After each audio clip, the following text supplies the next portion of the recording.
ಕರ್ನಾಟಕ ರಾಜ್ಯ ಮಕ್ಕಳ ಸಾಹಿತ್ಯ ಪರಿಷತ್ತು, ರಿ ಹಾಸನ ಜಿಲ್ಲೆ ಚನ್ನರಾಯಪಟ್ಟಣ, ಬೆಂಗಳೂರು ಜಿಲ್ಲಾ ಘಟಕದ ವಿಜಯನಗರ ವಿಧಾನಸಭಾ ಕ್ಷೇತ್ರದ ವತಿಯಿಂದ ಅಧ್ಯಕ್ಷರಾದ ಶ್ರೀ ಪಿ.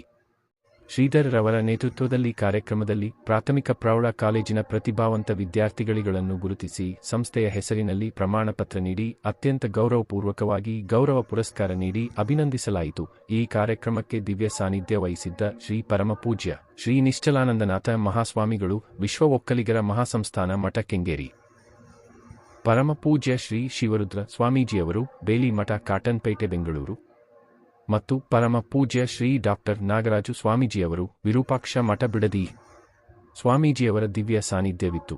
ಈ ಕಾರ್ಯಕ್ರಮಕ್ಕೆ ಸಂಸ್ಥೆಯ ರಾಜ್ಯಾಧ್ಯಕ್ಷರು ಅಶೋಕ್ ರವರು, ಕಾರ್ಯಾಧ್ಯಕ್ಷರು ಮಹದೇವಣ್ಣನವರು, ಪ್ರಧಾನ ಕಾರ್ಯದರ್ಶಿಗಳಾದ ಸಿದ್ದೇಶ್ ರವರು, ಸಂಘಟನಾ ಕಾರ್ಯದರ್ಶಿ ಸಚಿನ್ ರವರು, ಗೌರವಾಧ್ಯಕ್ಷರು ಜ್ಯೋತಿಶ್ವರ್ ಬೆಂಗಳೂರು ರವರು, ಬದರಿನಾಥ್ ರವರು ಅಧ್ಯಕ್ಷರು ಬೆಂಗಳೂರು, ಶ್ರೀ ಡಾಕ್ಟರ್ ಮಾಲಕಪ್ಪನವರು ಪ್ರಧಾನ ಕಾರ್ಯದರ್ಶಿ ಬೆಂಗಳೂರು, ಗುರುಪ್ರಸಾದ್ ರವರು ನಿರ್ದೇಶಕರು ಬೆಂಗಳೂರು ನಗರ ಘಟಕ, ಡಾಕ್ಟರ್ ಆಂಜನಪ್ಪ ಖ್ಯಾತ ವೈದ್ಯರು ಬೆಂಗಳೂರು, ರಘುರಾಮ್ ರವರು ಮಾಜಿ ಸೈನಿಕರು, ಆರ್.ಟಿ.ಒ ಅಧಿಕಾರಿಗಳು, ಖ್ಯಾತ ಸಮಾಜ ಸೇವಕರು, ಗೌತಮ್ ದಾರಿವಾಲ್ ಚಂದ್ ಜೈನ್ ರವರು ಸಮಾಜ ಸೇವಕರು, ಡಾಕ್ಟರ್ ಟಿ.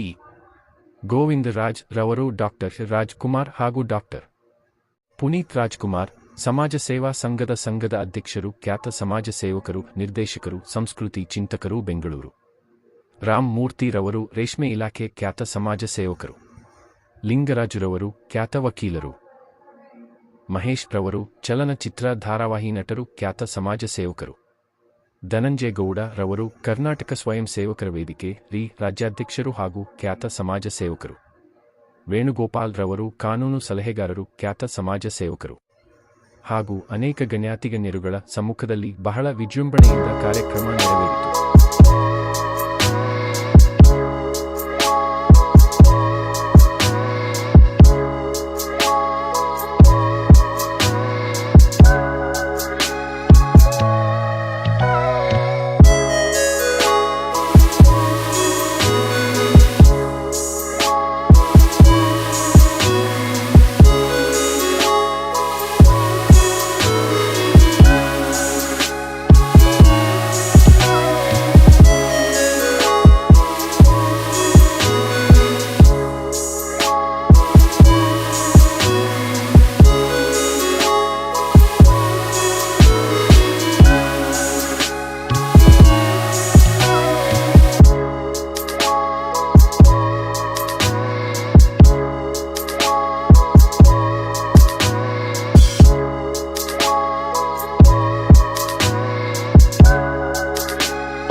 ಮಕ್ಕಳು ದೇವರು ಕೊಟ್ಟ ವರ ಅಂತ ನಾವು ಭಾವಿಸ್ತೀವಿ.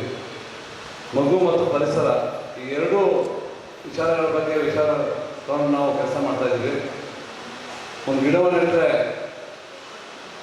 ಹೂ ಕೊಡುತ್ತೆ, ಹಣ್ಣು ಕೊಡುತ್ತೆ, ಶುದ್ಧವಾದಂಥ ಗಾಳಿ ಕೊಡುತ್ತೆ, ಶುದ್ಧವಾದಂಥ ಪ್ರಾಣವಾದಂಥ ಆಮ್ಲಜನಕ ಕೊಡುತ್ತೆ. ಆ ಮಗುವಿಗೆ ಯಾವುದೇ ಜಾತಿ ಧರ್ಮದ ಲವಲೇಶನ್ ಇರಲ್ಲ.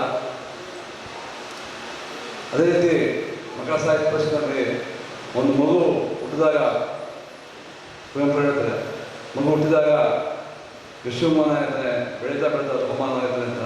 ಆ ಅನುಮಾನವಾಗಿರೋ ಮಗುವನ್ನು ವಿಶ್ವಮಾನವಾಗಿ ಮಾಡೋದೇ ಮಕ್ಕಳ ಸಾಹಿತ್ಯ ಪರಿಷತ್ನ ಮುಖ್ಯ ಉದ್ದೇಶವಾಗಿದೆ.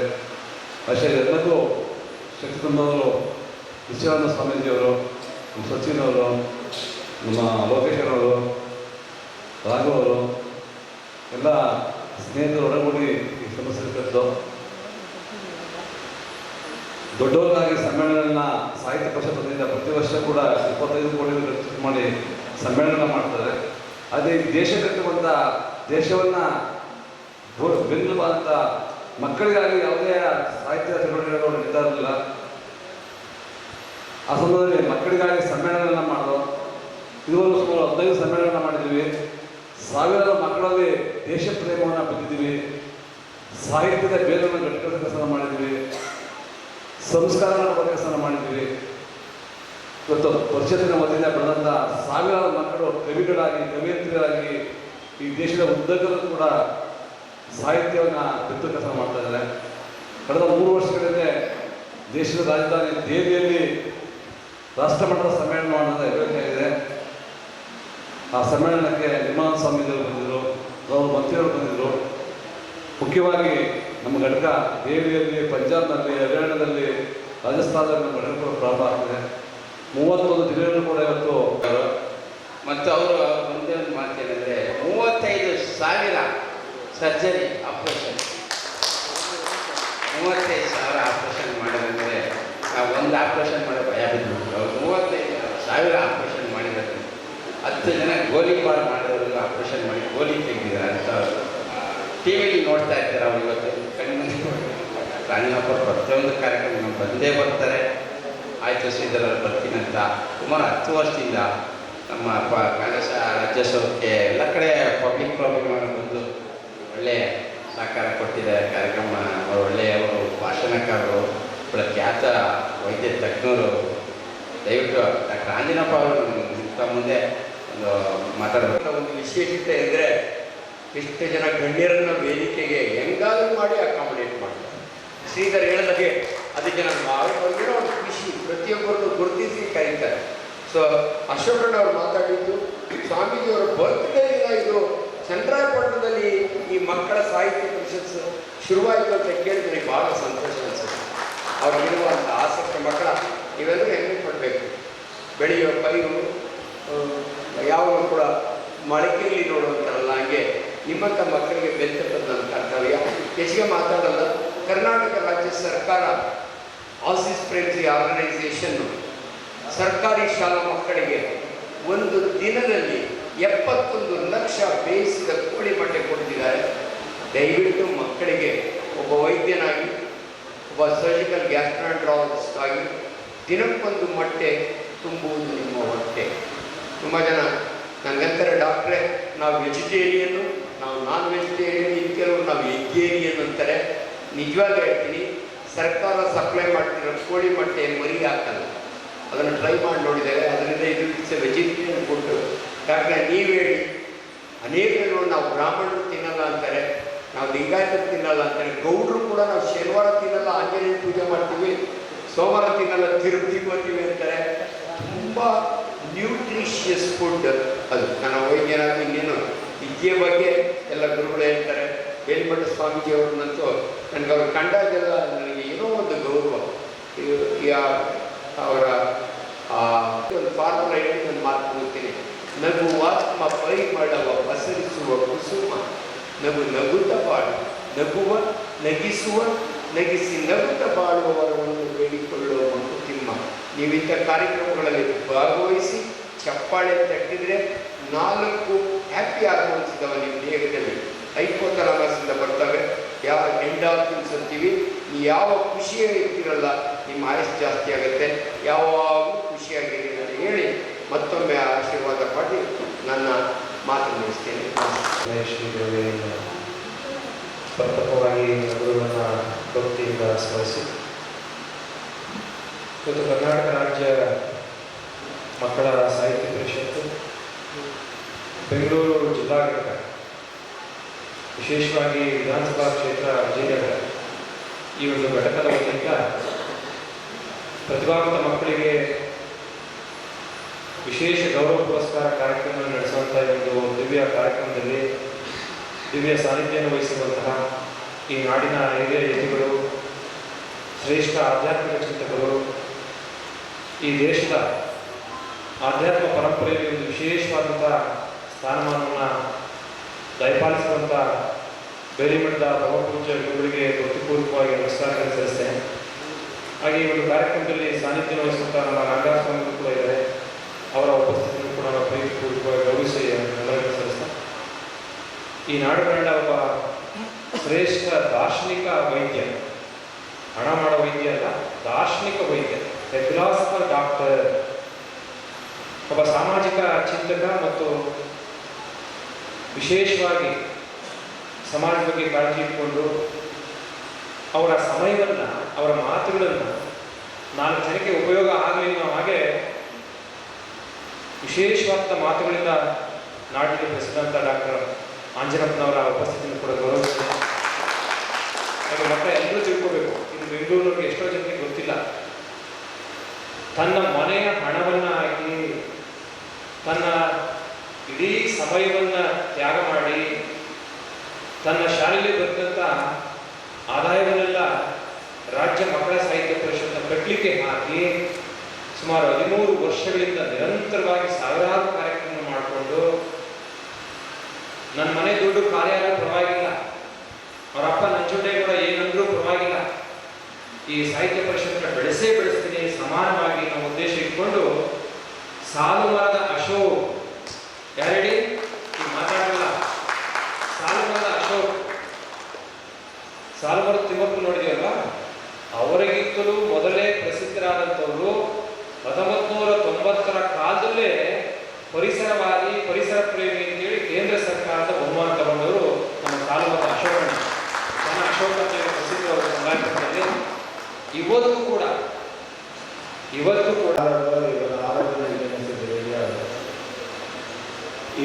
ನಮ್ಮವ ಇವ ನಮ್ಮವನೆಂದೆನ ಸರಿಯ ಕೋಲದ ಸಂಬಂಧ ದೈವ ನಿಮ್ಮ ಮಹಾಮನೆಯ ಮಗುವೆಂದೆನ ಸರಿ. ಈ ದಿನ ಒಂದು ವಿಶೇಷವಾದ ಕಾರ್ಯಕ್ರಮದಲ್ಲಿ ನಾವೆಲ್ಲ ಸೇರಿದ್ದೇವೆ. ಕರ್ನಾಟಕ ರಾಜ್ಯ ಮಕ್ಕಳ ಸಾಹಿತ್ಯ ಪರಿಷತ್ತು ಚನ್ನರಾಯಪಟ್ಟಣ, ಅದು ಬೆಂಗಳೂರು ಜಿಲ್ಲಾ ಘಟಕದ ಕಾರ್ಯಕ್ರಮ ಈಗ ಇಲ್ಲಿ ಪ್ರಾರಂಭ ಆಗಿದೆ. ಈ ಮಕ್ಕಳ ಸಾಹಿತ್ಯ ಪರಿಷತ್ತು ಪ್ರಾರಂಭದ ನೆಲೆಯಿಂದಲೂ ಸಹ ಅದಕ್ಕೆ ಆಶೀರ್ವಾದ ಮಾಡಿ, ಪೋಷಣೆ ಮಾಡಿ, ಅದನ್ನು ಬೆಳೆಸಲಿಕ್ಕೆ ಸಂಪೂರ್ಣವಾಗಿರುವಂಥ ವಿಟಾಮಿನ್ಗಳನ್ನು ಕೊಟ್ಟಿರತಕ್ಕಂಥವರು ನಮ್ಮ ಪರಮ ಪೂಜ್ಯ ನಿಶ್ಚಲಾನಂದ ಮಹಾಸ್ವಾಮಿಗಳು. ಅದನ್ನು ನಾವೆಲ್ಲ ಯಾವತ್ತೂ ಮರೆಯಬಾರದು.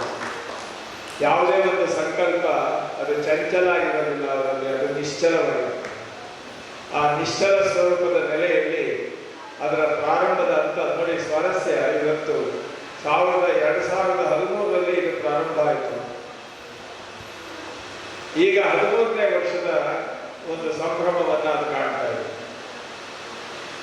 ನಾವು 26 ಇಸವಿ ಅಂತ ಹೇಳ್ಬೋದು, ಆದರೆ 13 2 ಇರುತ್ತೆ, ಹೆಚ್ಚು ಸ್ವಾರಸ್ಯ ಇದೆ. ಇಂಥ ಒಂದು ಅದ್ಭುತವಾದಂಥ ಒಂದು ಸಂಕಲ್ಪವನ್ನು ಎಲ್ಲರ ಕನಸುಗಳಿಗೆ ಸಾಕಾರ ಕೊಟ್ಟು ಅದನ್ನು ಬೆಳೆಸಿದಂಥ ಪರಮ ಪೂಜ್ಯ ಮಹಾಗುರುಗಳು. ಆಮೇಲೆ ಇದು ಯಾವತ್ತೂ ಸಹ ಶೋಕಭರಿತವಾಗಿರಬಾರದು, ಇದು ಸಂಪೂರ್ಣವಾಗಿ ಅಶೋಕವಾಗಬೇಕು ಅಂತ ಹೇಳಿ ಅಶೋಕ ವನವನ್ನು ಸೃಷ್ಟಿ ಮಾಡಿದಂಥ ಸಾಲು ಮರದ ಅಶೋಕವರು. ಎಂಥ ಅದ್ಭುತ ಇದು! ಇಲ್ಲಿರ್ತಕ್ಕಂಥವರೆಲ್ಲರ ಹೆಸರನ್ನ, ಎಲ್ಲರ ಪರಿಚಯವನ್ನ, ಅವರ ಸಾಧನೆಯನ್ನ, ಸಂವೇದನೆಯನ್ನ ಹೇಳ್ತಾ ಹೋದ್ರೆ ರಾತ್ರಿ 12 ಗಂಟೆ ಆಗುತ್ತೆ. ಹೇಳ್ತಾರೆ ಶರಣರು, ಊರೆಲ್ಲ ನೆಂಟರು, ಕೇರಿ ಎಲ್ಲವೂ ಬಳಗ. ಕರ್ನಾಟಕ ರಾಜ್ಯ ಮಕ್ಕಳ ಸಾಹಿತ್ಯ ಪರಿಷತ್ತಿನ ಅಂಗವಾಗಿ ಇವತ್ತು ಕಾರ್ಯಕ್ರಮ ನಡೀತಾ ಇದೆ. ಈ ಹೆಸರಿನಲ್ಲೇ ಮಕ್ಕಳ ಸಾಹಿತ್ಯ ಅಂತ ಇದೆ. ಸಾಹಿತ್ಯ ಅನ್ನೋದಕ್ಕೆ ಸಂಬಂಧಪಡುವಂಥ ಇದು ಸ್ವಾಮೀಜಿ ಇರುವಾಗ ನಾವು ಹೆಚ್ಚು ಮಾತಾಡೋಕ್ಕಾಗೋದಿಲ್ಲ. ಸ್ವಾಮೀಜಿ ವ್ಯಾಕರಣವನ್ನು ಚೆನ್ನಾಗಿ ಬಂದವರು. ಅದರಿಂದ ಮಕ್ಕಳಿಗೆ ಸಂಬಂಧಪಡುವ ಸಮಸ್ತವನ್ನು ಸಮಗ್ರ ಅಭಿವೃದ್ಧಿ ಮಾಡುವುದು ಸಾಹಿತ್ಯ ಪರಿಷತ್ ಉದ್ದೇಶ. ಆದ ಕಾರಣ ಈ ಉದ್ದೇಶ ಇದು. ಮತ್ತು ವಿದ್ಯಾರ್ಥಿ ವಿದ್ಯಾರ್ಥಿ ಅಂತ ವಿದ್ಯೆ ಬೇಕು ಬೇಕು ಬೇಕು ಅನ್ನುವ ತಪನ ಅರ್ಥಿಸೋದು, ಬೇಡುವುದು, ಕೇಳುವಂಥಕ್ಕೆ ವಿದ್ಯಾರ್ಥಿ ಅಂತ ಹೆಸರಿದ್ದಾರೆ. ಮತ್ತು ಪ್ರತಿಭೆ ಅವ್ರ ವಿದ್ಯೆಯನ್ನು ನೋಡಿ ಪ್ರತಿಭೆ ಕೊಡೋದು, ಎಲ್ಲರಿಗೂ ಪ್ರತಿಭೆ ಕೊಡೋದಿಲ್ಲ. ಆ ಪ್ರತಿಭೆಯನ್ನು ಗುರುತಿಸಿದರೆ ಪುರಸ್ಕಾರ ಮಾಡೋದು ಅಂತ ಈ ಇವತ್ತು ವಿಶೇಷವಾದ ಕಾರ್ಯಕ್ರಮ ಇದು. ಮತ್ತು ಸ್ವಾಮೀಜಿಯವರಿಂದ ಆಶೀರ್ವಾದ ಬಹುಮುಖ್ಯವಾದದ್ದು. ಇವತ್ತಿನ ಉದ್ದೇಶವೇ ಸ್ವಾಮೀಜಿಯವರ ಆಶೀರ್ವಾದ. ಈ ಕರ್ನಾಟಕ ರಾಜ್ಯ ಮಕ್ಕಳ ಸಾಹಿತ್ಯ ಪರಿಷತ್ಗೆ ಸ್ವಾಮೀಜಿಯವರು ನಿತ್ಯಾನಂದ ಸ್ವಾಮೀಜಿಯಾಗಿ ಆಗಿದ್ದು ಒಂದು ವಿಶೇಷವಾದ ಪುಣ್ಯನೇ ಸರಿ. ಯಾಕಂದರೆ ಸ್ವಾಮೀಜಿಯವರ ಮಠಕ್ಕೆ ನಾವು ಹೋಗ್ತಾ ಇರುವಾಗ ಅವ್ರ ಮಕ್ಕಳಂತೆ ಓಡಾಡ್ತಾ ಇದ್ದಾರೆ. ಒಂದು ಕಡೆ ಇಲ್ಲೋದಿಲ್ಲ, ಆ ಕಡೆ ಕಟ್ಟಡ, ಈ ಕಡೆ ಅದು ಇದು ಎಲ್ಲ ನೋಡ್ತಾ ಇದ್ದವರು. ನಮಗೆ ಆಶ್ಚರ್ಯ ಆಗುತ್ತೆ. ಅಡಿಗೆ ಮನೆ, ದಾಸೋಹ ಮನೆ, ಕಟ್ಟಡ ಎಲ್ಲ ನೋಡ್ತಾ ಇದ್ದೀವಿ. ಎಲ್ಲ ಒಂದು 5 ನಿಮಿಷನೂ ಟೈಮು ಅವರು ವೃತ ಮಾಡೋದಿಲ್ಲ. ಅವರಿರುವ ನಿಶ್ಚಲತೆ, ಶ್ರದ್ಧೆ, ಭಕ್ತಿ ತುಂಬ ಇಡೀ ರಾಜ್ಯಕ್ಕೂ ಬೇಕಿಂತ ಸ್ವಾಮೀಜಿಯವರು. ಮತ್ತು ಇವತ್ತು ನಾವು ರಾಜಕೀಯವಾಗಿ ಮಾತಾಡ್ಬೋದು, ಆದರೂ ಮುಂದಿನ ದಿನಮಾನಗಳಲ್ಲಿ ಸ್ವಾಮೀಜಿಯವರು ಇದನ್ನು ತುಂಬ ಎತ್ತರ ಮಟ್ಟಕ್ಕೆ ತಗೊಂಡು ಹೋಗ್ತಾರೆ. ಎಲ್ಲರ ಸಹಕಾರದಿಂದ, ಒಬ್ಬರಿಂದ ಆಗುವಂಥ ಕೆಲಸದ ಇದು. ಇದಕ್ಕೆ ಆರ್ಥಿಕ ಬೆಂಬಲವನ್ನು ನೀಡಬೇಕು. ಎಲ್ಲರೂ ಇಂಥ ಕಾರ್ಯಕ್ರಮಗಳಿಗೆಲ್ಲ ಹಣ ನೀಡಿದಂತೆ ಯಾಕೆ ಆಗೋದಿಲ್ಲ. ಒಳ್ಳೆಯ ಕಾರ್ಯಗಳಿಗೆ ಮನವನ್ನು ಸದ್ವಿನಿಯೋಗ ಪಡಬೇಕು. ಗರುಡ ಪುರಾಣದಲ್ಲಿ ಉಲ್ಲೇಖ ಇದೆ, ಸಂಪಾದನೆ ಮಾಡಿದ ಹಣದಲ್ಲಿ ಸಮಾಜಕ್ಕೆ ಮತ್ತು ತಂದೆ ತಾಯಿಗೆ, ರಾಷ್ಟ್ರಕ್ಕೆ, ದೇಶಕ್ಕೆ ಎಂದು ನಾವು ಅರ್ಪಣೆ ಮಾಡಬೇಕು. ಆದ ಕಾರಣ ಮತ್ತು ಇನ್ನೊಂದು ವಿಶೇಷ ಏನಂದರೆ, ಮುಂದಿನ ದಿನಮಾನಗಳಲ್ಲಿ CM ಅನ್ನು ಕರೆದು ಮಾಡೋಕ್ಕೆ ಸ್ವಾಮೀಜಿ ಬೇಕೇ ಬೇಕು. ಯಾಕಂದರೆ DK ಶಿವಕುಮಾರ್ ಅವರು ನೋಡ್ತಾ ಇದ್ದಾರೆ, ಇವತ್ತು ಮುಂದಿನ ಮುಖ್ಯಮಂತ್ರಿ ಅಂತ ಘೋಷಣೆ ಆಗ್ತಾ ಇದೆ. ಅದು ರಾಜಕೀಯ ಮಾತಾಡೋದು ಬೇಡ, ಆದರೂ ಮಾತಾಡಬೇಕಾಗುತ್ತೆ. ಯಾಕಂದರೆ DK ಶಿವಕುಮಾರ್ ಅವರು ನಮ್ಮ ಕುಮಾರ ಸ್ವಾಮೀಜಿಯವರ ಶಿಷ್ಯರಾಗಿದ್ದರು. ಅವರ ಕಾಲ ಅಂತ್ಯದಲ್ಲಿ ಸ್ವಾಮೀಜಿಯವರ ಜೊತೆಯಲ್ಲಿ ಸುಮಾರು ಗಂಟೆಗಟ್ಟಲೆ ಅಲ್ಲಿ ಕೂತಿದ್ದರು. ಎಷ್ಟು ಕೆಲಸ ಇದ್ದರೂ ಕೂಡ ಅವರನ್ನು ಬಿಟ್ಟು ಸ್ವಾಮೀಜಿ ಅಂತ್ಯ ಸಂಸ್ಕಾರ ಆಗುವ ತನಕ ಅಲ್ಲೇ ಇದ್ದರು. ಮತ್ತು ಅವರು ಅಭಯವನ್ನು ಕೊಟ್ಟು ಈ ಮಠಕ್ಕೆ ಸಂಬಂಧಪಟ್ಟ ಎಲ್ಲ ಕೆಲಸಗಳನ್ನು ಮಾಡ್ತೀನಿ ಅಂತ ಹೇಳಿದರು. ಆದ ಕಾರಣ ಅವರು ವಿಶ್ವ ಒಕ್ಕಲಿಗ ಮಹಾಸಂಸ್ಥಾನ ಮಠಕ್ಕೆ ಭಕ್ತರಾಗಿದ್ದಾರೆ, ಸಂಶಯವಿಲ್ಲ. ಮತ್ತು ವಿಚಾರ